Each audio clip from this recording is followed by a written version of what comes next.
The rain tasted like rust and regret.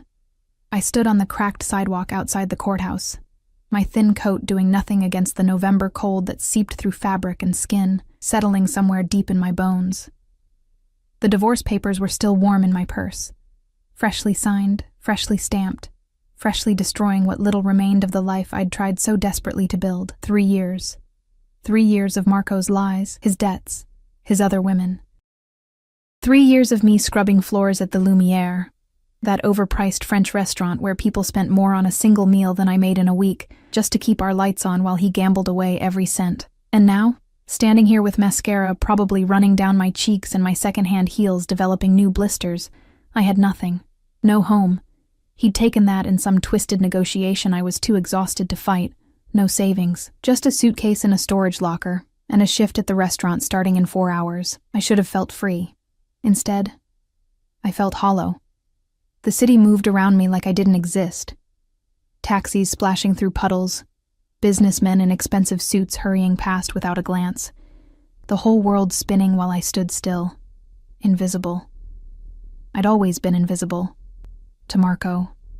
To his family who looked at me like I was dirt he'd tracked in on his shoes. To everyone except the kitchen staff at Lumiere, who knew my name because I was there 6 days a week, smiling through the exhaustion, pretending my life wasn't falling apart. I pulled my coat tighter and started walking. Nowhere to go, but standing still felt worse. The Lumiere sat in the heart of the financial district, all crystal chandeliers and marble floors, the kind of place where old money whispered over wine that cost more than my monthly rent used to be. I slipped through the service entrance, the familiar smell of garlic, butter, and expensive perfume wrapping around me like a bitter embrace. Ella. Marie, the hostess, grabbed my arm as I headed for the staff room. Her perfectly manicured nails dug in slightly. Thank God you're early. We have a situation. My stomach dropped. I can't lose this job, Marie. Not today. You're not losing anything. She lowered her voice, glancing toward the main dining room. But we need you on the floor tonight. Sophia called in sick, and we have the Valentino party in the private room. Private room meant high rollers.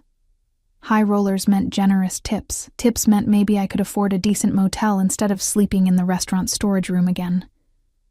I'll do it, I said, probably too quickly. Marie's expression softened. She knew.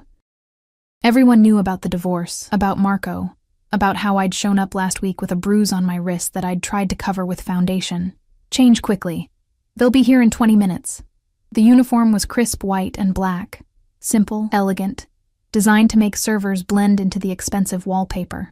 I stared at myself in the staff bathroom mirror, trying to fix the damage. My dark hair hung limp around my face, and my green eyes looked too big, too exposed. At 26, I should have looked young, vibrant. Instead, I looked like someone who'd survived something. I splashed cold water on my face and forced my spine straight, invisible. Professional. That's all I needed to be. The private dining room was already being prepared when I entered. Candles flickering on a table set for 8. Champagne chilling in silver buckets. The floor-to-ceiling windows offering a view of the city lights beginning to glow against the darkening sky. I checked the wine selection, memorized the evening's specials, and tried to ignore the way my hands trembled slightly. They're here, Marie whispered from the doorway, her face pale. Ella, be careful tonight, okay? Before I could ask what she meant, voices echoed from the entrance, deep, controlled, speaking in Italian that flowed like dark water. My second-generation Italian was rusty, but I caught fragments. Business, territories, respect. Then he walked in. I'd served countless wealthy men in this restaurant. Bankers, CEOs, politicians, all of them carrying that particular arrogance that came with power and money. But this was different. This was something that made the air itself change, made every server in the vicinity suddenly find reasons to be somewhere else. He was young, maybe early 30s, with dark hair perfectly styled, a jaw that could have been carved from marble, and a suit that probably cost more than a car. But it wasn't his looks that made my breath catch. It was the way he moved, the way everyone else in his group deferred to him without him saying a word. the way two men in dark suits flanked him like shadows, their eyes constantly scanning the room, and the way he looked at me, just for a second as his group entered the private room. His gaze landed on me where I stood beside the wine cabinet. Dark eyes, almost black in the candlelight, swept over my face with an intensity that made me feel pinned, examined, seen in a way that terrified me. Not the way Marco used to look at me, with that casual ownership. This was different. Sharper. Dangerous. Then the moment passed, and he was being seated at the head of the table, accepting a menu he probably wouldn't read, while his companions filled in around him. "Miss?" His voice cut through the murmured conversations, smooth and deep, with an accent that made Italian sound like a weapon. Wine. Not a question, a command. I approached the table, bottle in hand, hyper-aware of every eye on me. His associates, older men in expensive suits, one woman in diamonds that caught the candlelight, watched me with varying degrees of disinterest. But he watched me like I was a puzzle he was already solving. "Red or white, sir?" My voice came out steadier than I felt. "You choose." The words hung between us. This wasn't how it worked. Customers told me what they wanted. I brought it. But something in his expression told me that refusing wasn't an option, and making the wrong choice might be worse. I studied the menu, the dishes they'd likely order, and made my decision. "The Barolo, sir. It will complement the ossobuco." A slight curve touched his lips. Not quite a smile, but close. Approval. Smart girl. The endearment should have annoyed me. Instead, it sent a strange shiver down my spine. I poured carefully, starting with the woman in diamonds, working my way around the table according to protocol. When I reached him, my hand was perfectly steady, but I could feel the heat radiating from him, smell something expensive. Cedar and smoke and something darker I couldn't name. "Name," he said quietly, as wine filled his glass. "Ella, sir." "Ella." He repeated it like he was tasting it, deciding if he liked the flavor. "You've worked here long?" 3 years. Too much information. Servers weren't supposed to chat with customers, especially not in private rooms, especially not with men who had armed guards standing by the door. And before that, I met his eyes. Mistake. Up close, they weren't just dark, they were endless, pulling me in even as warning bells screamed in my head. "College, sir. I didn't finish." "Why not?" "Because I'd met Marco. Because I'd been young and stupid and thought love meant sacrifice. Because I'd given up my scholarship, my dreams, everything, for a man who'd thrown it all away on blackjack, and women who weren't me." "Life happened," I said carefully.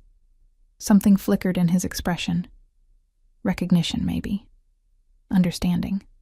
Then one of his men leaned in, whispering something urgent in Italian. Territory disputes, shipments, names I didn't recognize but that carried weight in his world. He waved a hand dismissively, and the man retreated, but his attention didn't return to me. I'd been dismissed, invisible again. I should have been relieved. The evening progressed in a blur of courses. Antipasti, primi, secondi. Each dish presented with the careful precision Lumiere was famous for. I moved through the motions automatically, refilling glasses, clearing plates, existing on the periphery of conversations I couldn't understand and didn't want to. But I felt his gaze tracking me, following my movements even when he appeared focused on business discussions that grew increasingly heated.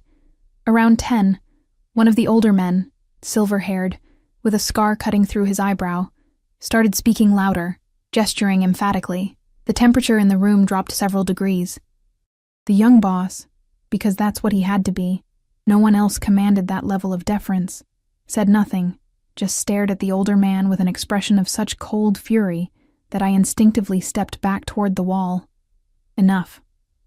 One word, barely above a whisper, but it sliced through the argument like a blade. Silence fell instantly. "We discussed this later, privately." The silver-haired man's jaw tightened, but he nodded. I kept my eyes down, refilling water glasses, trying to be invisible. But as I reached for the woman's glass, my sleeve caught the edge of her champagne flute. Everything slowed, the glass tipping, the golden liquid spilling across the white tablecloth, splashing onto the woman's designer dress. She shrieked, jumping up, Italian curses flowing like poison. "I'm so sorry!"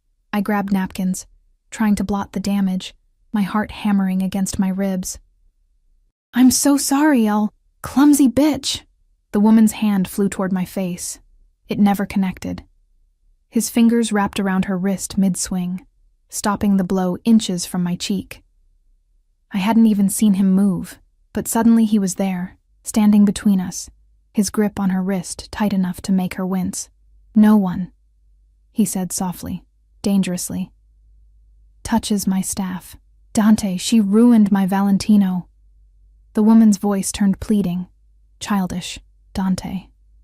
His name was Dante. "Send me the bill, Isabella." He released her wrist and turned to me. Up close, he was taller than I'd realized, broad-shouldered, and the candlelight cast shadows across his face that made him look carved from darkness itself. "Are you hurt?" "No. I couldn't find words.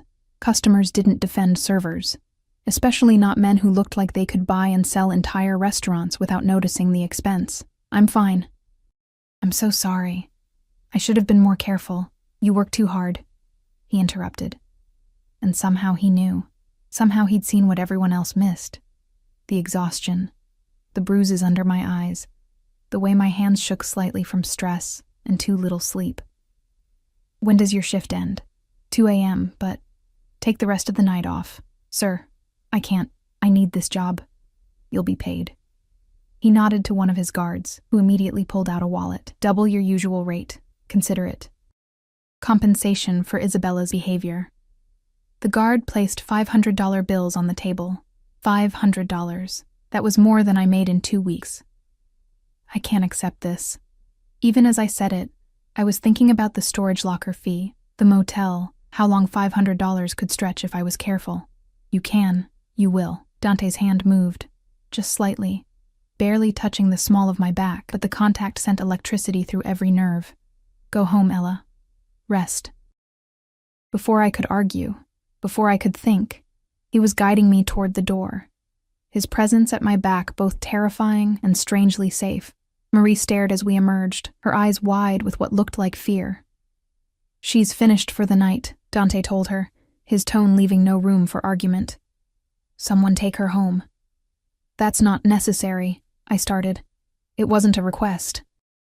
10 minutes later, I found myself in the back of a black Mercedes, one of Dante's guards driving, the city lights blurring past the tinted windows. The leather seat was soft enough to sink into, and exhaustion hit me like a physical weight, now that adrenaline was fading. "Where to, miss?" the driver asked, his English heavily accented. Where to? I didn't have a home anymore, just a storage locker and a restaurant that sometimes let me sleep in the back. But I couldn't say that. Couldn't show that level of pathetic to a man who probably reported everything back to his boss. "The 6th Street Motor Lodge," I said finally. It was cheap, relatively clean, and I could afford 3 nights now with Dante's money. The driver nodded, and we pulled into traffic. I pressed my forehead against the cool window, trying to make sense of the evening.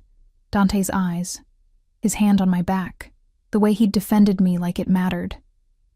Like I mattered. It didn't make sense.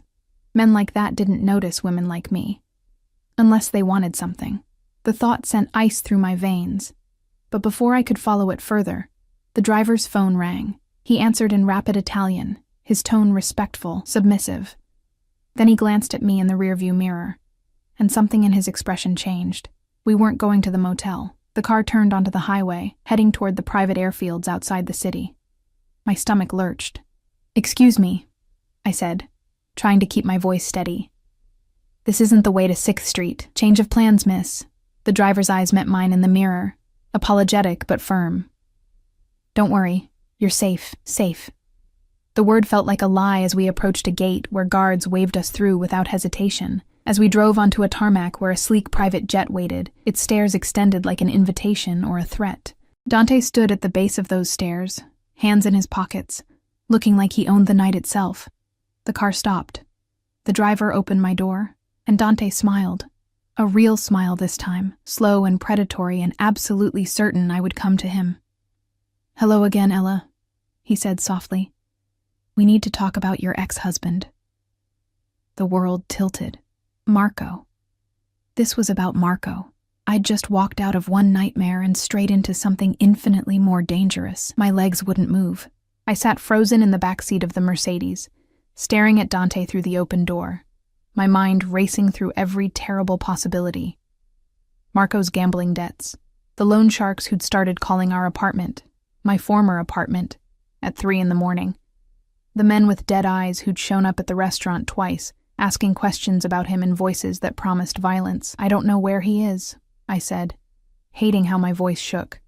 "We're divorced, as of today. I haven't seen him in 2 weeks, and I don't want to—" "I'm not looking for Marco." Dante's voice cut through my panic, calm and controlled.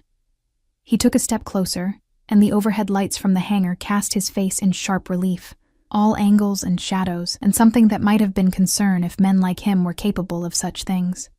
"I'm looking for something he stole from me. Something you might know about. I don't know anything." The words tumbled out too fast. Marco didn't tell me about his business, didn't tell me about the debts or the gambling or... I stopped, realizing I was giving too much away, showing too much weakness to a man who probably ate weakness for breakfast. "Breathe, Ella." He crouched down beside the car, putting himself at eye level with me, and the gesture was so unexpected that I actually did breathe. "I'm not going to hurt you, but I need information, and this conversation requires privacy. Will you come with me willingly, or do I need to insist?" The question was polite. The steel underneath it was not. I thought about running. The driver still stood by the door, and there were at least 3 other men visible near the jet, all with the same dangerous stillness as Dante's dinner guards. I wouldn't make it 10 feet.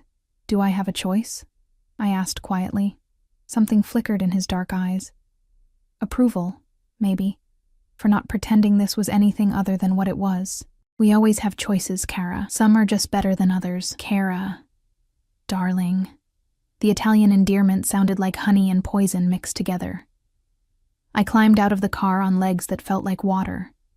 Dante's hand found the small of my back again, that same electric contact that made me hyper-aware of his proximity, his heat, the subtle scent of cedar and smoke that seemed to cling to him. He guided me toward the jet stairs, and I forced myself to climb them, even though every instinct screamed to run. The interior of the jet was exactly what I'd expected: cream leather seats, polished wood accents, soft lighting that somehow made everything feel intimate despite the space. A bar occupied one wall, crystal glasses gleaming. At the back, a door stood partially open, revealing what looked like a bedroom. I stopped just inside, my hands clenching into fists at my sides. "I don't know what Marco stole from you, but I have nothing. No money, no property, nothing. The apartment was his family's, and they kept it. My car got repossessed 3 months ago. Everything I own fits in one suitcase. So if you're looking for hidden assets or stolen goods, you're wasting your time. Sit." Dante gestured to one of the leather seats. "I'd rather stand. Ella." My name in his mouth sounded like a warning and a caress simultaneously. "Sit. Please." The please surprised me enough that I obeyed, sinking into a seat near the window. Dante moved to the bar, pouring amber liquid into 2 glasses. He brought one to me, pressing it into my hand. "Whiskey," he said. "You look like you need it." I did. God, I did. But accepting drinks from Mafia bosses seemed like exactly the kind of mistake that ended with people disappearing. Still, my hands wrapped around the glass, drawing comfort from its weight, its solidity. Dante sat across from me, close enough that our knees almost touched in the narrow space between seats. He took a slow sip of his whiskey, watching me over the rim with those impossibly dark eyes. 3 months ago, he began, his voice low and measured. Marco approached one of my associates with a business proposition. He claimed to have information about a shipment, dates, routes, security details. Information that should have been impossible for a gambling addict with no criminal connections to obtain. My stomach turned to ice. "I don't know anything about shipments or—" Let me finish. Not harsh, but firm enough that I closed my mouth. My associate, against my explicit orders, paid Marco $50,000 for this information. The shipment was intercepted. We lost $2 million in merchandise and 3 men, His jaw tightened almost imperceptibly. The men matter more than the money. 3 men. Dead. Because of Marco. I'm sorry, I whispered, though sorry felt catastrophically inadequate, but I swear I didn't know. Marco didn't tell me anything, didn't bring anything home, didn't... I believe you. The words shocked me into silence. Dante leaned forward slightly, elbows on his knees, his gaze intense. Everything I've learned about you in the past 4 hours tells me you're exactly what you appear to be. A woman who worked herself to exhaustion, trying to save a marriage to a man who didn't deserve her breath, let alone her loyalty. 4 hours? My voice came out strangled. You've been investigating me? From the moment you walked into that dining room. No apology in his tone, no shame. I make it my business to know who's close to my enemies, Ella, and Marco, wherever he's hiding, is very much my enemy. The casual way he said it, enemies, hiding, made my blood run cold. What are you going to do to him? That depends on whether he returns what belongs to me. Dante took another sip of whiskey, his movements controlled, precise. The 50,000 I can absorb, the merchandise I can replace, but the information leak, the fact that someone in my organization sold details to Marco in the first place, that requires resolution. Permanent resolution. Permanent. I understood what that meant. I can't help you, I said desperately. Even if I wanted to, I don't know where he is. He cleared out of the apartment 2 weeks ago, took everything valuable, left me with nothing but divorce papers and his debts. His family won't talk to me. His friends. I laughed bitterly. Marco didn't have friends, just people he owed money to. Dante studied me for a long moment, and I had the unsettling feeling he was reading things in my face I didn't want visible. Fear, exhaustion, the bone-deep relief that Marco was gone, mixed with terror about what came next. The lawyer who handled your divorce, he said finally. Antonio Brescia. He's Marco's cousin. I know.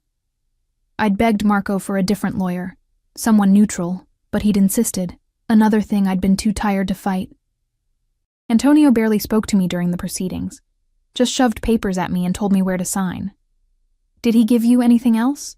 Papers, files, a key? No, just the divorce decree, and I stopped, remembering.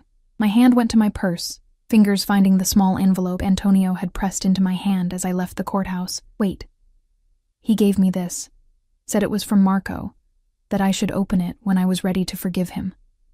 I pulled out the envelope, my hands shaking slightly. It was plain white, sealed, with my name written on the front in Marco's familiar scrawl. Seeing his handwriting sent a complicated tangle of emotions through me. Rage, grief, and something that might have been fear. Dante's entire demeanor shifted, his body going still in a way that reminded me of a predator spotting prey. Open it. This is private. Ella. He leaned closer, and the space between us evaporated into something charged and dangerous. Whatever is in that envelope, it's not a love letter. Marco knew exactly what he was doing when he had his cousin give it to you today. Open it. Now. My fingers fumbled with the seal. Inside was a single piece of paper, a receipt from a storage facility across town, Unit 447, paid through the end of the month, and underneath, in Marco's handwriting, I'm sorry for everything. This makes us even. What's in the unit? Dante's voice was soft, controlled, but I heard the steel underneath. I don't know. I didn't even know he had a storage unit. My mind raced. My things are in a different facility, and he never mentioned. Understanding hit me like a physical blow. He's setting me up. Whatever he stole from you, he put it in a storage unit under my name. Made sure I'd get this receipt today.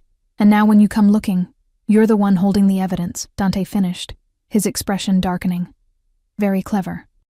Marco gets away clean. You take the fall. And even if you claim ignorance, you're the one with access to the unit, the receipt, the connection. Terror clawed up my throat. I didn't know. You have to believe me. I would never. I know. His hand moved, fingers brushing my knee in a gesture that should have been comforting, but instead sent heat spiraling through me. Which is why you're coming with me to that storage facility right now, and we're going to see exactly what your husband left for us to find. Ex-husband, I corrected automatically, stupidly. The corner of his mouth lifted. Ex-husband, he agreed. An important distinction.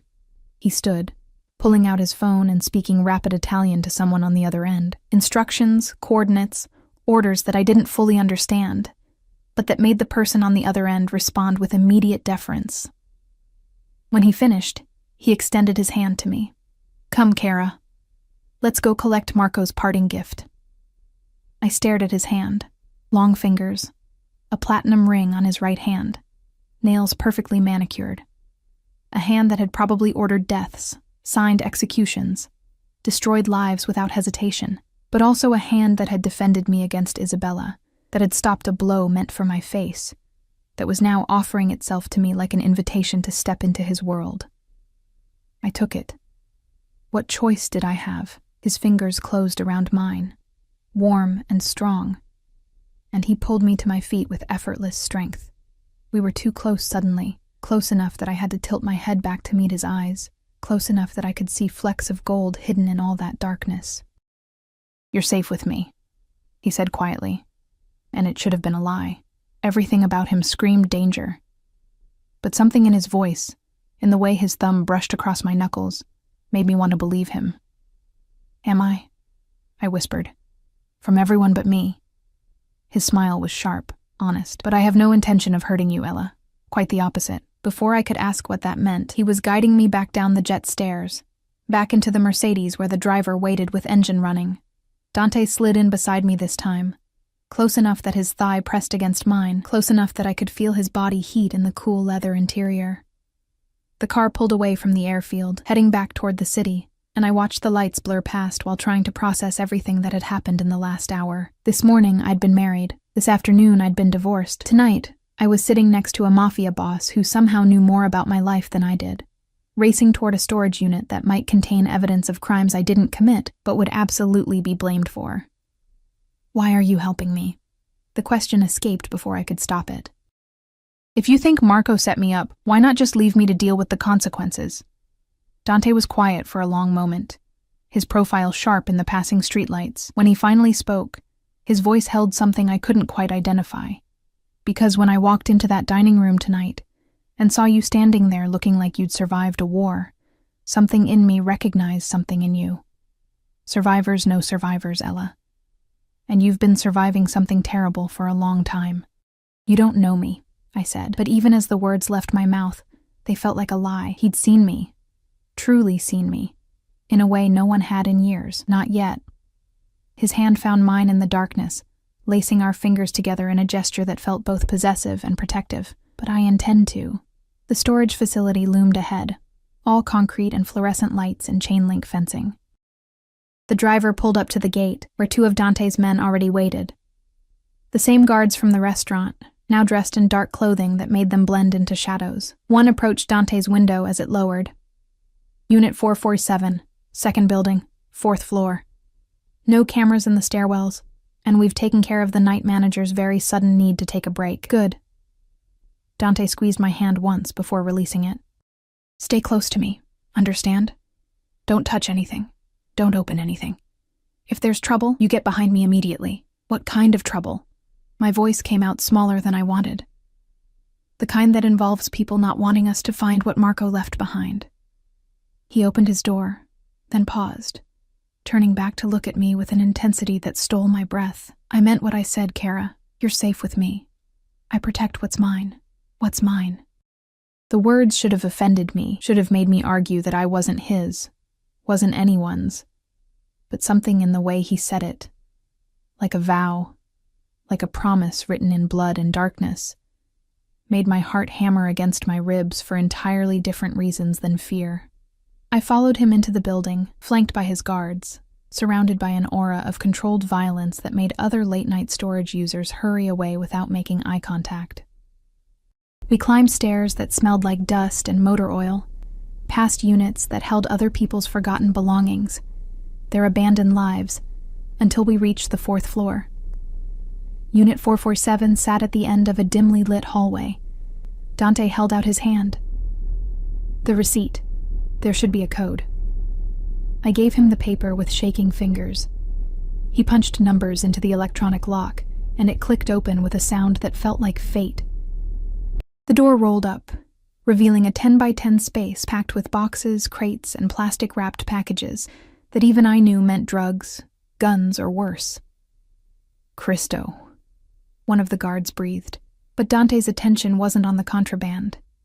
It was on the folder sitting on top of the nearest box, a thick manila folder with my name written across it in Marco's handwriting. He picked it up carefully, opened it, and his expression went absolutely cold. "What is it?" I asked, though part of me didn't want to know. Dante turned the folder so I could see. Inside were documents, bank statements, property deeds, transfer papers, all in my name, all showing transactions I'd never made, purchases I'd never authorized, connections to criminal enterprises I'd never heard of. Marco hadn't just set me up as the holder of his storage unit. He'd spent 3 years building a paper trail that made me look like his partner, his co-conspirator, his willing accomplice in everything. If anyone investigated, if law enforcement or rival criminals came looking, every piece of evidence would point to me. "He destroyed me," I whispered, the full horror of it sinking in. Even in leaving, he destroyed me. Dante's jaw clenched, and when he looked at me, I saw rage burning in those dark eyes. Not at me, but for me. "No," he said softly, dangerously. "He tried to destroy you, but he made one critical mistake." "What mistake?" His hand cupped my face, thumb brushing my cheekbone in a gesture so gentle it made my eyes burn with tears I refused to shed. "He led you to me, and now you're under my protection, whether you want it or not. Anyone who comes for you comes through me first." The words should have terrified me. Instead, they felt like the first safe thing I'd heard in years. Outside, sirens began to wail in the distance, growing closer. One of the guards cursed in Italian. "Boss, we need to move, now." Dante's expression never changed. He pulled out his phone, took photos of every document in the folder, then calmly set it on fire with a lighter from his pocket. We watched Marco's carefully constructed frame-up burn to ashes. "The unit?" the guard asked urgently. "Leave it." Dante took my hand, pulling me toward the stairs as the sirens grew deafening. "It's empty enough without the documents. Nothing connects back to her now." We ran through the building, my heels clicking frantically against concrete. Dante's hand firm around mine, his body positioned to shield me from whatever came. Behind us, I heard shouts, footsteps, the chaos of a raid happening exactly when Marco must have planned for it to happen. Right after he'd made sure I had the receipt, right after he'd ensured I'd be caught red-handed. But we burst through a side exit I hadn't noticed before, into an alley where the Mercedes waited with engine running. Dante practically threw me into the back seat, sliding in after me, and the driver peeled away from the curb with the kind of precision that came from practice. Through the back window, I watched police cars surround the storage facility, watched officers swarm inside, and knew with absolute certainty that if Dante hadn't been there, if he hadn't burned those documents, I would be in handcuffs right now facing charges I couldn't defend against. "You saved me," I breathed, turning to look at him in the darkness of the car. "Why?" Dante's hand found my face again, his touch impossibly gentle for a man capable of such violence. "Because the moment I saw you tonight, exhausted and bruised and still standing, still surviving, still fighting, I knew you were mine to protect, mine to keep." His thumb traced my lower lip, and heat flooded through me despite everything. "And I always protect what's mine, Kara. Always." The possessiveness in his words should have sent me running. Instead, I leaned into his touch like a flower turning toward the sun, starved for warmth after years in Marco's cold shadow. "Where are we going?" I asked softly. His smile was dark, promising, absolutely certain. "Home. My home. Where you'll stay until I decide it's safe for you to leave." Not until I decided, until he decided. I was trading one cage for another. One form of captivity for something infinitely more dangerous. But as Dante's hand slid into my hair, as his forehead pressed against mine in the darkness of the speeding car, as sirens faded behind us, and the city lights blurred into streaks of gold and white, I couldn't bring myself to care. For the first time in 3 years, I felt safe. even if that safety came wrapped in darkness and danger, and the possessive touch of a man who just claimed me as his without asking permission. Even if I was falling into something I didn't understand and couldn't control. Even if every rational part of my brain screamed that this was a mistake. His lips brushed my temple, barely a kiss, more a promise. Sleep, Ella. I'll wake you when we arrive, and God help me. I did. I woke to silk. Not the rough cotton sheets from my marriage bed. Not the scratchy motel blankets I'd been imagining for my immediate future. But genuine silk that slid cool and soft against my skin. For a disoriented moment, I thought I was dreaming, that the entire night had been some exhaustion-induced hallucination brought on by stress and divorce, and too many double shifts. Then I opened my eyes. The bedroom was enormous, all dark wood and cream-colored walls, with floor-to-ceiling windows offering a view of the city that belonged in magazines. Dawn light filtered through sheer curtains, painting everything in shades of rose and gold. The bed I lay in could have fit 4 people comfortably, its dark posts reaching toward a ceiling decorated with subtle crown molding, and I was still fully clothed, down to my shoes, lying on top of the covers like Dante had simply placed me here and left. My purse sat on the nightstand. My coat hung over a nearby chair. Everything exactly as it had been, except I was in a stranger's home, a dangerous stranger's home, with no memory of arriving. Panic fluttered in my chest as I sat up, taking inventory. Nothing hurt. Nothing felt wrong. I was alone in the room, the door slightly ajar, and from somewhere distant came the smell of coffee and something baking. I stood on unsteady legs, my body protesting the movement after too many hours of stress and too little rest. A door to my left revealed an ensuite bathroom that was bigger than my old bedroom, all marble and chrome, and a shower that looked like it belonged in a spa. I caught my reflection in the mirror and barely recognized the woman staring back. My hair was a mess, mascara smudged beneath my eyes, my uniform wrinkled from sleeping in it. I looked exactly like what I was. Someone whose life had imploded in the span of 12 hours. Water. I needed water, needed to wash my face, needed to think clearly about what happened next. Because staying here, in Dante's home, under his protection, came with a price. Men like him didn't do anything out of kindness. There was always an expectation, always a debt to be paid. I splashed cold water on my face, trying to scrub away the remnants of yesterday. My hands shook slightly as I dried them on a towel that was softer than anything I'd ever owned. Everything in this bathroom, this bedroom, this life, spoke of wealth so far beyond my comprehension that it felt like visiting another planet. A knock on the bedroom door made me jump. "Ella?" a woman's voice, accented but warm. "I have clothes for you if you'd like to change, and breakfast is ready when you are." I opened the bathroom door, then the bedroom door, finding a woman in her 50s with kind eyes and graying hair pulled back in a neat bun. She held a garment bag and smiled at me like this was completely normal. Like young women waking up in her employer's guest room was an everyday occurrence. Maybe it was. The thought made my stomach turn. "I'm Maria," she said, entering at my gesture and laying the garment bag across the bed.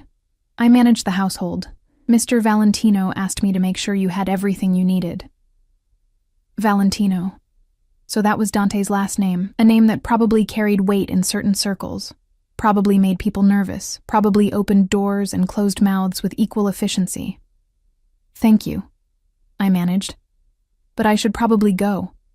I don't want to impose, Mr.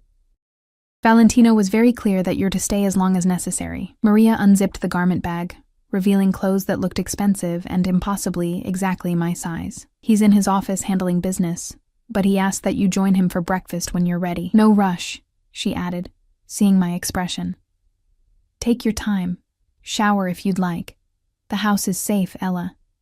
You're safe here." Everyone kept saying that. "You're safe." Like if they repeated it enough times, it would become true. And I'd stop feeling like I'd stepped into a beautiful trap that I didn't know how to escape. But Maria's kindness seemed genuine, and the thought of a proper shower was too tempting to resist. "Thank you," I said again. "I appreciate this, all of it." She patted my hand gently. "We take care of our own here, and Mr. Valentino has made it clear that you're to be treated as family." Something in her expression softened. He doesn't bring people home, Ella. In the 5 years I've worked for him, you're the first. That means something. Before I could ask what it meant, she was gone, closing the door softly behind her. I stared at the clothes on the bed. Designer jeans, a soft cashmere sweater in deep green, undergarments still in packaging, even socks. Everything I would need, all in my exact size, procured sometime between last night and this morning, with an efficiency that spoke of resources I couldn't begin to fathom. The shower was heaven. Multiple shower heads, water pressure that felt like a massage, products that smelled like vanilla and something floral I couldn't name. I stayed under the hot water longer than necessary, washing away the courthouse and the storage facility and Marco's final betrayal, watching it all swirl down the drain like maybe I could wash away the entire nightmare of my marriage. The clothes fit perfectly. The jeans hugged my curves without being tight. The sweater was soft enough to live in. And for the first time in months, I looked in the mirror and saw someone who might be worth looking at. Not the exhausted server in a wrinkled uniform. Not Marco's discarded wife. Just me. A version of me I'd forgotten existed. I followed the smell of coffee downstairs, my bare feet silent on hardwood floors that gleamed with polish. The house was a study in controlled elegance. Artwork on the walls that looked original. Furniture that balanced comfort and sophistication. Nothing ostentatious, but everything quality. Old money, I thought, or at least designed to look like it. Voices drifted from an open doorway, Dante's deep rumble, and another man speaking rapid Italian. I hesitated in the hallway, not wanting to interrupt, not sure if I should announce myself or retreat back upstairs. She's awake. Dante's voice calling out before I'd made a decision. Come in, Ella. We're just finishing. I entered what was clearly his office. A massive desk covered in papers and laptops, walls lined with books in Italian and English. A seating area with leather chairs positioned near windows overlooking manicured gardens.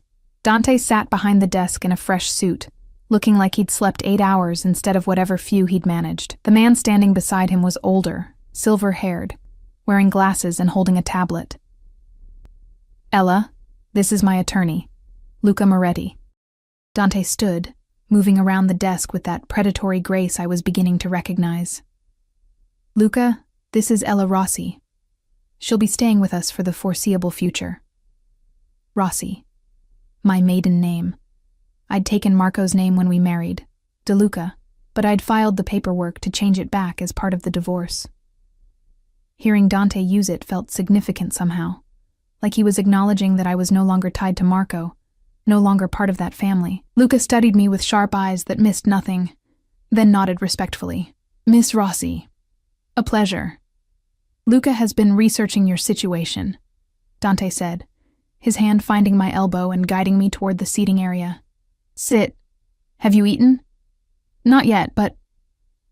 Maria, he called, and within seconds, the housekeeper appeared with a tray, coffee, pastries, fresh fruit, yogurt, more food than I could eat in a day. She set it on the table in front of me with a warm smile before disappearing again. I realized then how this must work.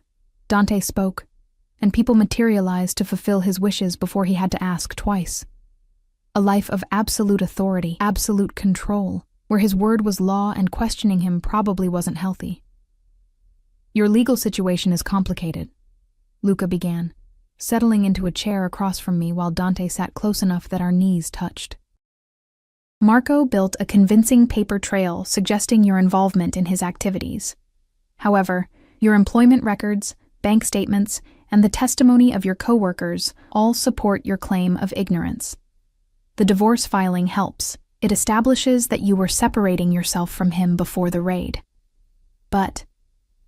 I heard the word he hadn't said. But if federal investigators decide to pursue charges, you'll need a strong defense. Marco made it look like you were a willing participant, and proving otherwise will require resources. He glanced at Dante. Expensive resources. Cost isn't a concern, Dante said flatly. Whatever she needs, make it happen. I can't accept that. I forced the words out, even though accepting was so tempting I could taste it. I don't have any way to pay you back, and I can't start a new life buried in debt to... I stopped, not sure how to finish that sentence. To a crime boss?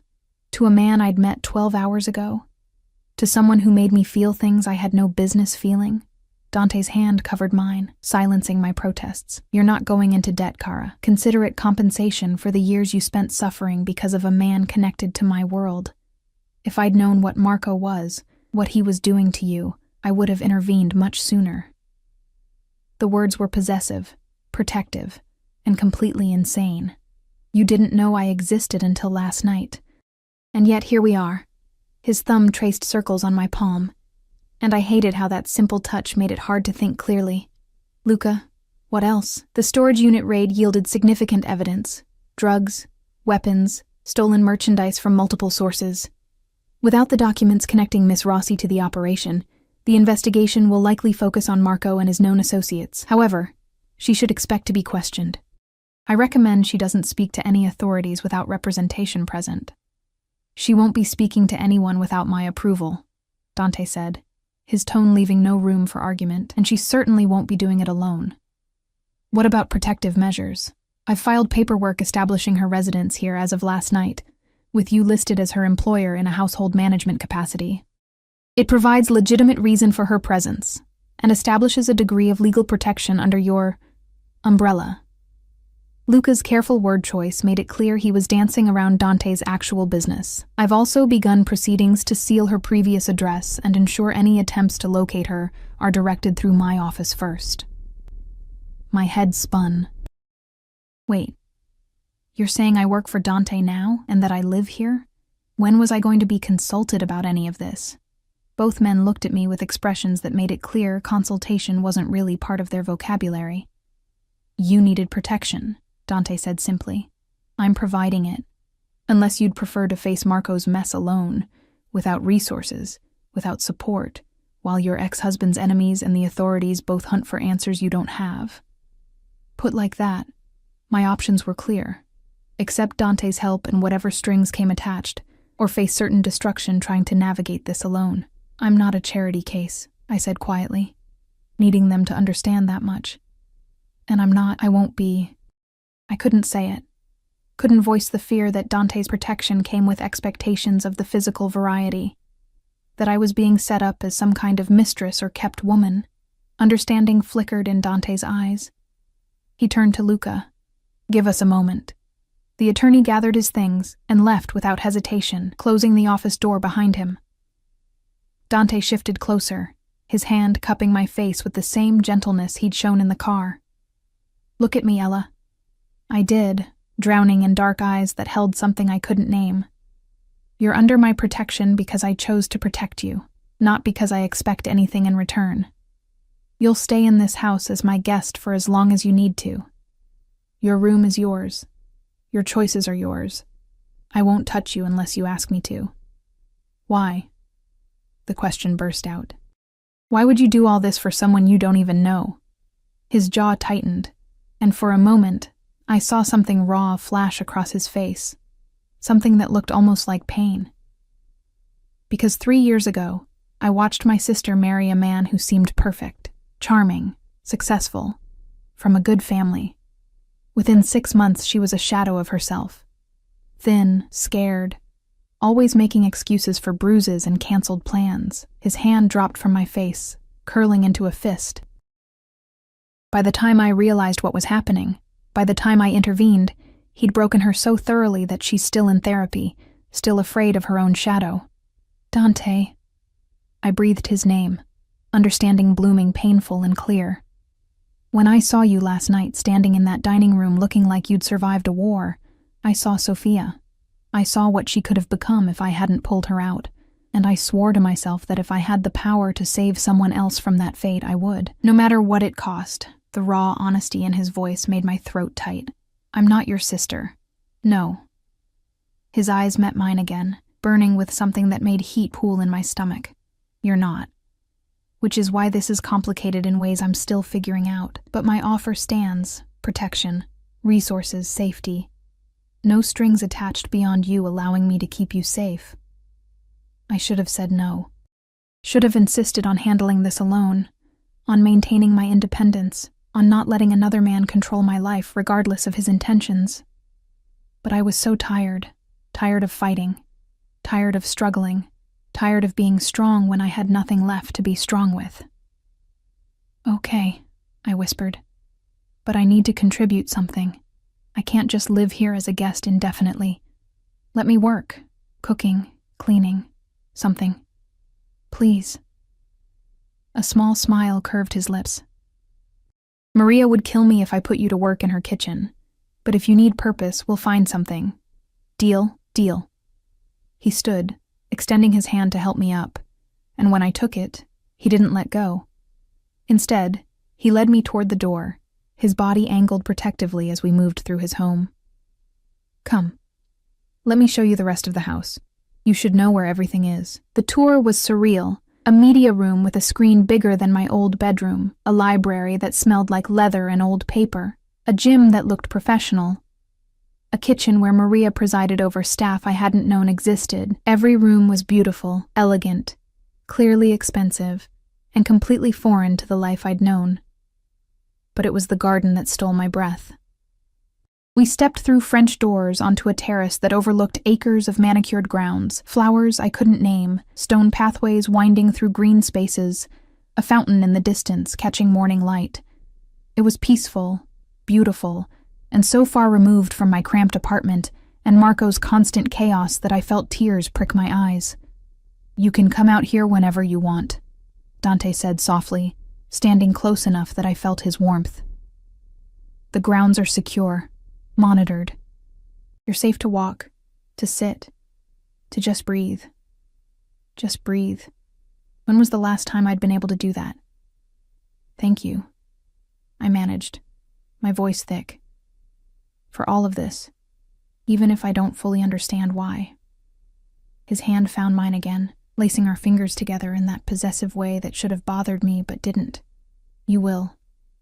In time, you'll understand exactly why I can't let you go." The words hung between us, heavy with implication, with promise, with danger.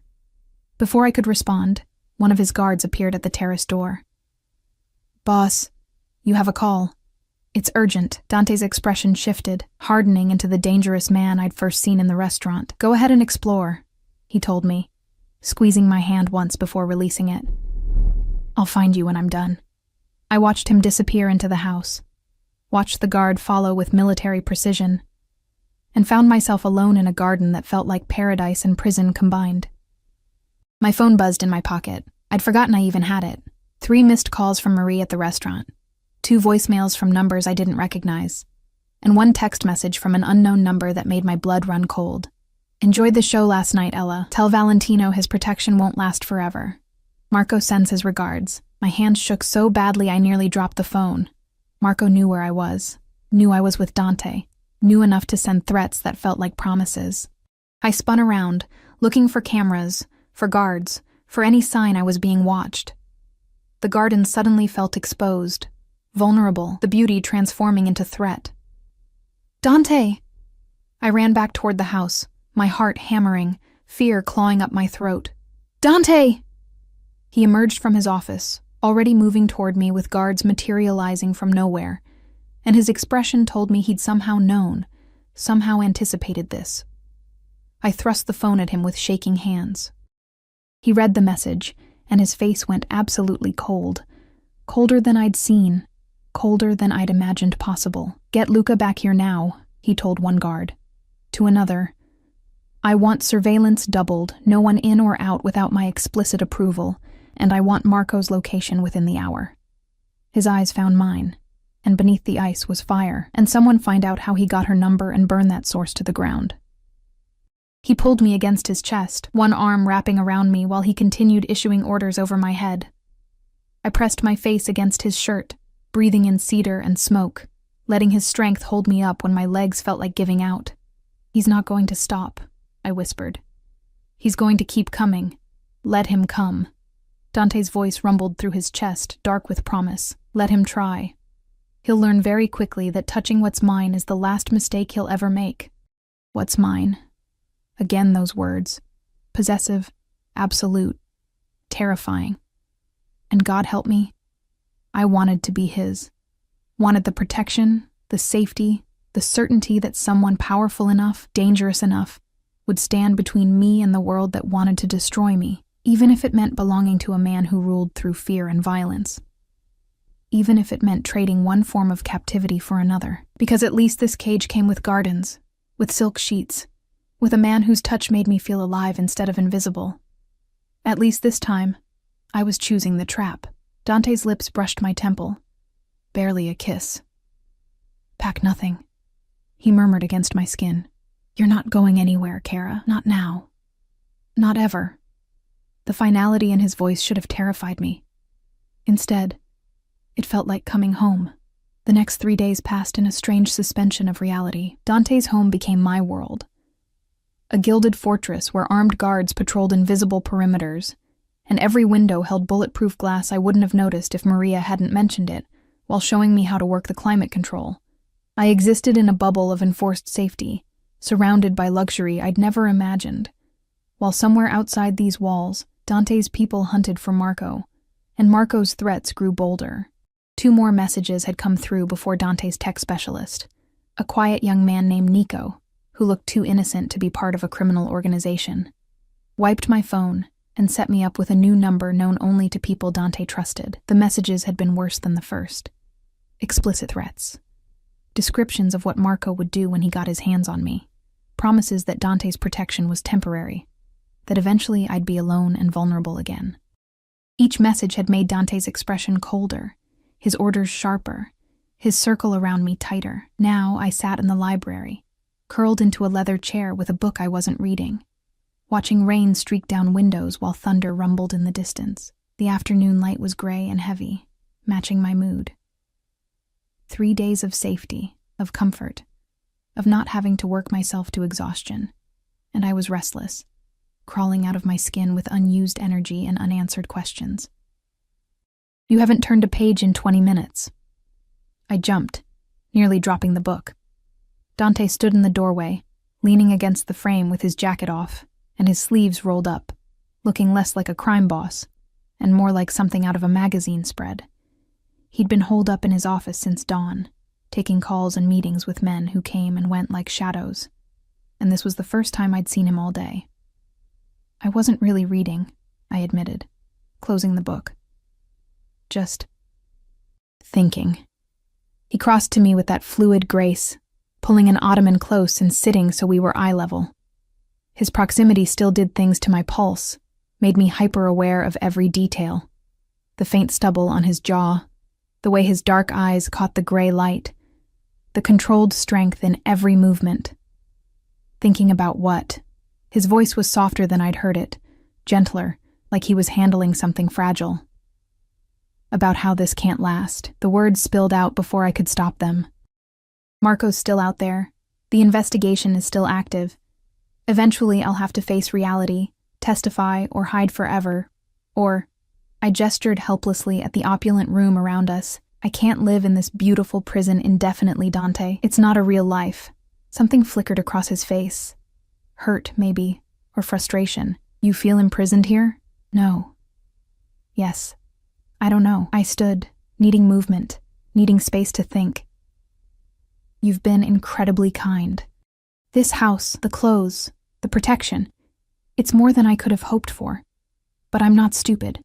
I know what you are, what you do. I know that accepting your help means I'm tangled up in your world now, and I don't know how to untangle myself without ending up dead or in prison. Dante stood as well, closing the distance I'd tried to create. What if you don't untangle yourself? My heart stuttered. What? What if you stayed? His hand found my face, tilting my chin up so I had to meet his eyes.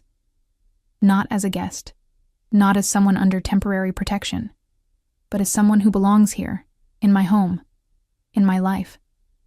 Dante, let me finish.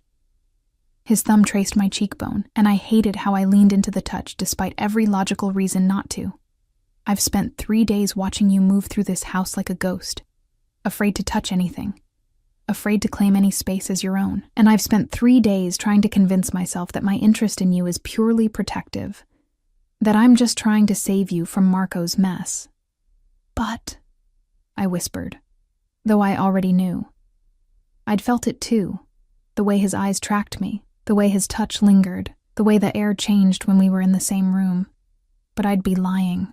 His other hand found my waist, pulling me closer until our bodies nearly touched. From the moment you walked into that dining room, exhausted and bruised and still standing, I wanted you. Not just to protect, not just to save, to keep, to claim, to make mine in every way that matters. The raw honesty in his words sent heat flooding through me. You don't know me. I know you work yourself to exhaustion for people who don't deserve your effort. I know you stayed in a marriage that was killing you because you believed in promises even when the other person didn't. I know you're stronger than you think, and braver than you believe. His forehead pressed against mine, and I could feel his breath against my lips. I know that when you smile at Maria, it lights up the whole room. I know you take your coffee with too much sugar, and that you've been sleeping with the bedside lamp on because the darkness still scares you. I know. How do you know that? My voice cracked slightly. Because I check on you. No apology in his tone. Every night before I sleep, I open your door just enough to make sure you're safe, that you're resting. And every night, that lamp is on, and you're curled up on one side of that huge bed, like you're afraid to take up space. He'd been watching me sleep. It should have felt invasive, creepy, wrong. Instead, it felt like being seen, like being cared for in a way I'd forgotten existed. This is crazy, I breathed. We barely know each other. You do things I don't even want to imagine. You're dangerous, Dante. To your enemies, to anyone who crosses you, probably to me if I'm smart enough to admit it. Yes. He didn't deny any of it. I'm all of those things, but I would never hurt you, Ella. Never. You're the one thing in my world that's untouchable. Sacred. Do you understand? The men who work for me, they'd die for me out of loyalty and fear. But you, I'd burn down everything I've built to keep you safe. The intensity in his voice made my knees weak. Why? Because you make me want to be more than what I am. His lips brushed my forehead, feather-light. Because when I'm with you, I remember what it feels like to want something besides power and respect. Because you're good, Ella, in a way I've forgotten how to be. And I can't let that go. I should have pushed him away, should have insisted on maintaining distance, on not getting emotionally involved with a man whose business cards probably came with body counts. But I'd spent 3 years with someone who'd made me feel worthless, invisible, like I didn't matter. And here was Dante, dangerous and powerful, and completely focused on me, like I was the most important thing in his world. I'm not good, I whispered. I'm broken. Marco broke me so thoroughly that I don't even know who I am anymore without him defining it. Then let me help you find out. Dante's hands framed my face, and his eyes held something that looked like devotion, like possession, like promise. Stay with me. Not because you're afraid of Marco, or because you have nowhere else to go. Stay because you want to see where this goes, what we could become together. And if it doesn't work, if I realize I can't live in your world, then I'll let you go. The words sounded like they cost him something. I'll set you up somewhere safe, somewhere Marco can never find you, with enough money to start fresh. But give us a chance first, Kara. Give me a chance to show you that not all cages have to feel like prisons. Before I could respond, his phone buzzed. He ignored it, keeping his attention entirely on me, and somehow that felt more significant than anything else, that he would choose this moment, this conversation, over whatever urgent business called. The phone buzzed again, and again. You should get that, I said softly. It might be important. Reluctance crossed his face, but he pulled back slightly, checking the screen. His expression went hard instantly. It's Luca. They found Marco. My stomach dropped. Where? The airport. He's trying to leave the country. Dante was already moving toward the door, barking orders in Italian to guards who materialized from nowhere. Then he turned back to me, conflict clear on his face. I have to go. This ends tonight. What are you going to do to him? I needed to know. Needed to understand exactly what Dante was capable of. He crossed back to me, pulling me against his chest in a fierce embrace.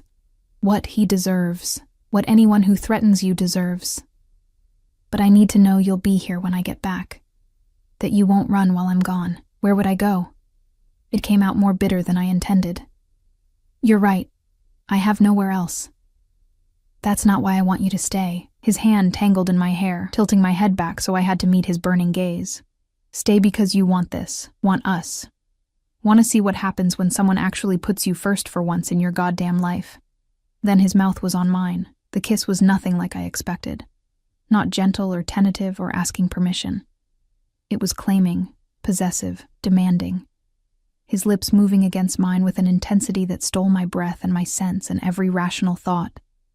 His tongue swept into my mouth when I gasped, tasting me like he was starving, like he'd been holding back for 3 days and couldn't anymore. I kissed him back with equal desperation, my hands fisting in his shirt, pulling him closer even though we were already pressed together. Every nerve ending lit up, every sensation amplified, until the world narrowed to just this: his taste, his touch, his body hard against mine, his possession absolute and terrifying and exactly what I needed. When he finally pulled back, we were both breathing hard. His eyes were black with want, his control visibly fraying at the edges. "Stay," he commanded, his voice rough. "Promise me." "I promise."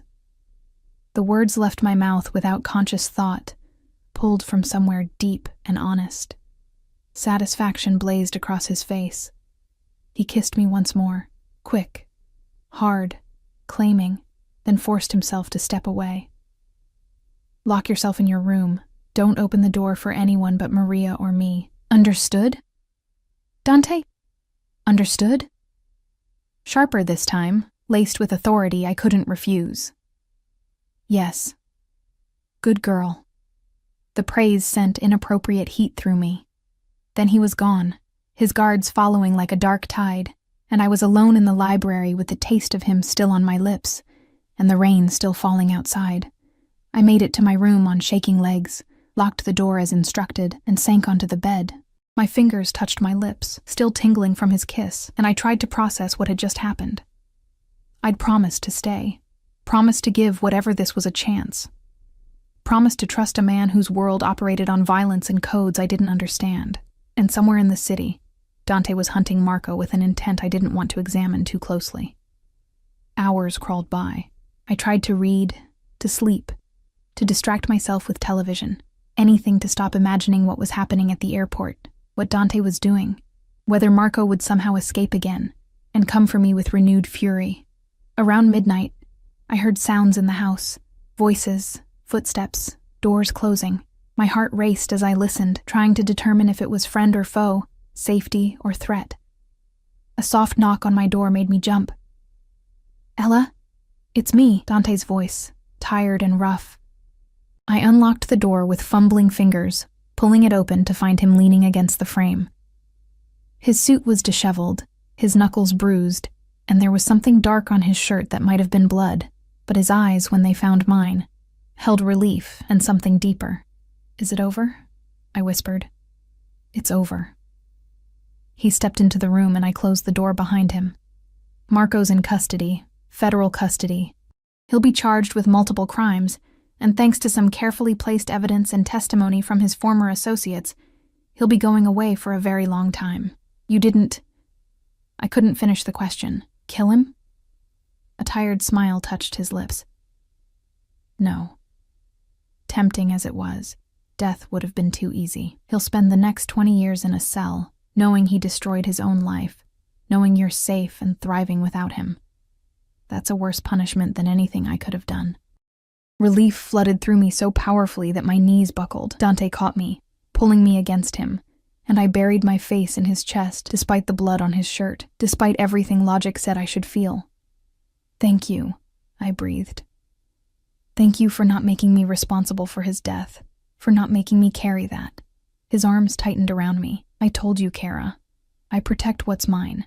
That includes protecting you from the darkness of my world when I can." We stood like that for a long moment, just holding each other, until exhaustion pulled at both of us. "You should sleep," I said finally. "You look dead on your feet. So do you." He studied my face with concern. "Have you eaten?" Maria brought me dinner. I picked at it. Food had been impossible with worry gnawing at my stomach. "Come on." He took my hand, leading me toward the bed. "Lie down with me, just for a while." Every reasonable voice in my head screamed that this was a bad idea. But I was so tired of listening to reasonable voices. So tired of being careful and cautious and afraid. We lay down on top of the covers, still fully clothed, and Dante pulled me against his chest with my head tucked under his chin, his heartbeat steady beneath my ear, and his hand traced slow circles on my back, soothing and possessive simultaneously. "I meant what I said earlier," he murmured into my hair, "about wanting you to stay, about giving us a chance. I know." My fingers curled into his shirt. "I'm scared, Dante. Scared of what it means to be with you. Scared of your world. Scared that I'm making another terrible choice with another dangerous man." "I'm not Marco." Steel entered his voice. "I would never raise my hand to you. Never belittle you. Never make you feel less than you are. My world is dangerous, yes, but you'd be protected within it, cherished. Treated like the queen you deserve to be." Queen. The word was absurd and intoxicating simultaneously. What if I can't be what you need? My deepest fear, spoken into the darkness. What if I'm too broken, too damaged, too ordinary for your extraordinary life? He shifted, tilting my face up so I had to meet his eyes. "You're already everything I need, strong enough to survive what would have destroyed most people, brave enough to keep going when everything fell apart, soft enough to still be kind despite having every reason to be bitter. You're not broken, Ella. You're a survivor. And survivors are the most extraordinary people of all." Tears burned behind my eyes. "How do you do that? Make me believe things about myself I've never seen? Because I see you clearly. No filters, no lies, no misconceptions. Just you. Exactly as you are. And you're magnificent." His lips brushed my forehead. "Sleep, Kara. Tomorrow we'll start figuring out what comes next. Together. Together." The word wrapped around me like a promise, like a vow, like the beginning of something that terrified and thrilled me in equal measure. I closed my eyes, letting exhaustion finally pull me under, safe in the arms of a dangerous man who somehow made me feel safer than I'd ever felt. And for the first time in 3 years, I slept through the night without nightmares, without fear, without waking every hour to check the locks. Because the most dangerous man I'd ever met had decided I was his to protect. And God help anyone who disagreed. 6 months later, I stood in front of the bathroom mirror, staring at a pregnancy test with 2 pink lines that seemed to glow in the soft morning light. Pregnant. The word echoed through my mind, bouncing between panic and something that felt dangerously close to joy. My hand trembled as I set the test on the marble counter, pressing my palm against my still flat stomach, as if I could feel the tiny life growing there. 6 months since Marco had been arrested. 6 months since Dante had claimed me as his in every way that mattered. 6 months of learning to exist in his world. Attending family dinners where his mother treated me like a daughter, charity galas where I stood beside him in designer gowns while dangerous men showed him deference. Quiet evenings in the library where he read to me in Italian, teaching me the language of his childhood. 6 months of falling completely, irrevocably in love with a man who ruled an empire built on fear, but treated me like I was made of something precious and rare. We'd been careful. Or rather, I thought we had been. But sometime between the night he'd made love to me until I forgot my own name and the morning I'd woken wrapped in silk sheets with his body curved protectively around mine, something had shifted. Protection had become secondary to passion. Caution lost to the desperate need to be closer, to claim and be claimed without barriers. And now there was this. New life, consequence, and gift combined, growing inside me. "Ella?" Dante's voice called from the bedroom. "Kara, are you all right? You've been in there a while." I grabbed the test, hiding it behind my back as I opened the door. He stood near the windows, already dressed for the day in a charcoal suit that made his dark eyes even more intense. The morning light caught the sharp lines of his jaw, the slight silver threading through his hair at the temples that only made him more distinguished. Mine. This beautiful, dangerous, impossible man was mine. And I was about to tell him I was carrying his child. "I'm fine," I managed, though my voice shook. "Can we talk?" Concern immediately creased his features.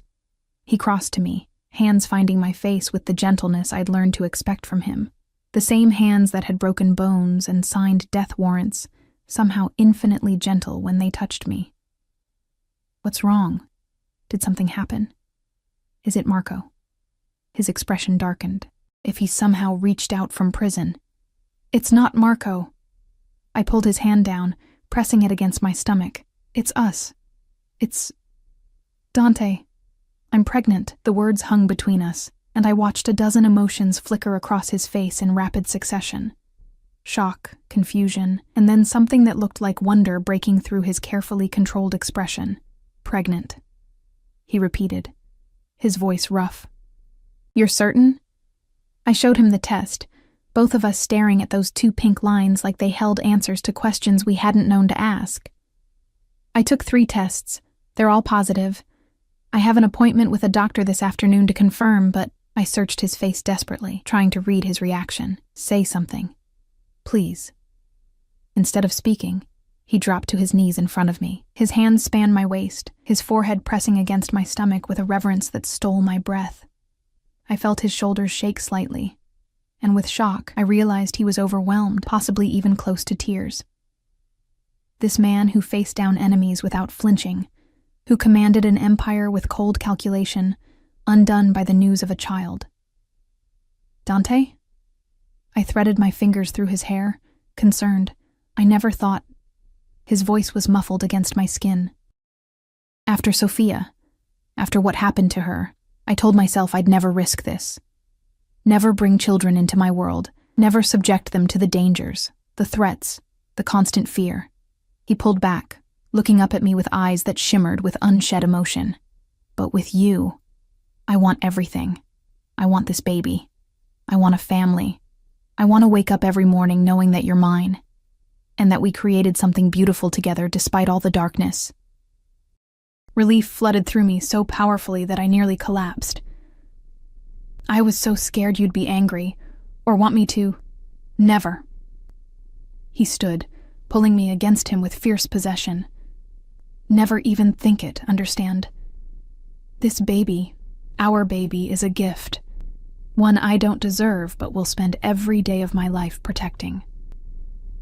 His hand splayed across my stomach, protective and possessive. You're both mine now, and heaven help anyone who threatens my family. The word family wrapped around my heart, squeezing tight. I'd lost my family years ago. Parents gone, no siblings, just me navigating the world alone until Marco, and that had been its own kind of isolation. But Dante's family had welcomed me with open arms. His mother, Lucia, who taught me to make pasta from scratch. His sister, Sophia, who'd slowly emerged from her trauma enough to laugh again, to trust again, to become my closest friend. His younger brother, Marco, no relation to my ex, thank God, who teased me mercilessly but would kill for me without hesitation, and now I'd have my own family, my own child, with a man who terrified the world, but made me feel safe. There's something else, I said carefully, knowing this conversation needed to happen. I want to go back to school, finish my degree. I know the baby will complicate things, and I know security will be an issue, but done. He cut me off, smiling. Whatever you want, whatever you need, consider it done. I've actually been working on something. He led me to the bed, where his phone sat on the nightstand. A few swipes brought up files that made my heart stutter. I've been having Luca research options. Online programs for your major, private tutors, whatever arrangement works for you. I want you to finish what you started, Ella. I want you to have the dreams Marco stole from you. Tears blurred my vision. You've been planning this? For months. He wiped my tears with his thumbs, his touch achingly gentle.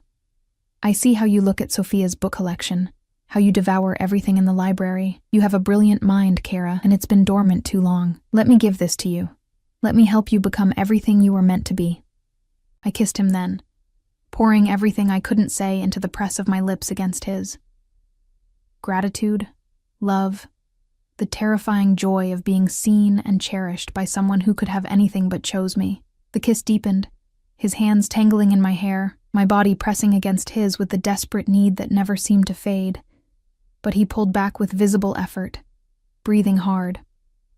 "As much as I want to take you back to bed," he said roughly, "we have that doctor's appointment to get to. And then I'm calling my mother because she's going to lose her mind with joy. And then," he grinned, boyish and beautiful, "then I'm taking you to dinner somewhere expensive and showing off the woman who's carrying my child." The day passed in a blur of appointments and phone calls and overwhelming emotion. The doctor confirmed the pregnancy. 8 weeks along, everything healthy. Due date in early spring. Lucia had indeed lost her mind with joy, crying and praying, and immediately launching into plans for nurseries and baby showers. Sophia had hugged me so tightly I couldn't breathe, whispering that I'd given her hope that love could still exist in their dark world. And through it all, Dante stayed by my side, his hand never leaving mine, his presence a constant reminder that I wasn't alone, that I'd never be alone again. That evening, we sat in the garden where I'd received Marco's threat 6 months ago, but the space held no fear now. Only peace as sunset painted the sky in shades of gold and crimson. Dante had insisted on an outdoor dinner. Candlelight and wine for him. Sparkling juice for me. Maria's cooking at its finest. "I have something for you," Dante said, as Maria cleared our plates. He pulled a small velvet box from his pocket, and my heart stuttered. "Dante, let me do this properly." He slid from his chair, kneeling beside me in the grass, heedless of his expensive suit. "Ella Rossi, you walked into my life looking like you'd survived a war, and you made me want to be more than what I was. You've given me hope, given me purpose, given me a reason to build something better than just an empire. And now you're giving me a family." He opened the box, revealing a ring that caught the fading light. A perfect diamond surrounded by smaller stones that glittered like stars. "Marry me. Not because you need my protection, or because you're carrying my child, but because you love me the way I love you. Completely, impossibly, despite every reason we shouldn't work." Tears streamed down my face. "You love me? Tesoro mio. I've loved you since the moment you chose wine to compliment Ossobuco, and looked at me like I was just a man instead of a monster." His voice roughened with emotion. "I love your strength, your resilience, your capacity to still be soft, despite everything you've survived. I love waking up beside you. I love the way you hum while you cook. I love that you argue with me when you think I'm wrong. I love everything about you, and I want to spend the rest of my life proving it. Yes." The word burst from me. "Yes, I'll marry you. I love you too, Dante. So much it terrifies me sometimes. How much I need you. How completely you've become my entire world." He slid the ring onto my finger, and it fit perfectly. Like everything with him, anticipated and planned and executed flawlessly. Then he was kissing me, deep and possessive and full of promise, while the garden darkened around us and candles flickered in the growing night. We made love that night, with new tenderness, new reverence, his hands mapping my body like he was memorizing every curve, every response.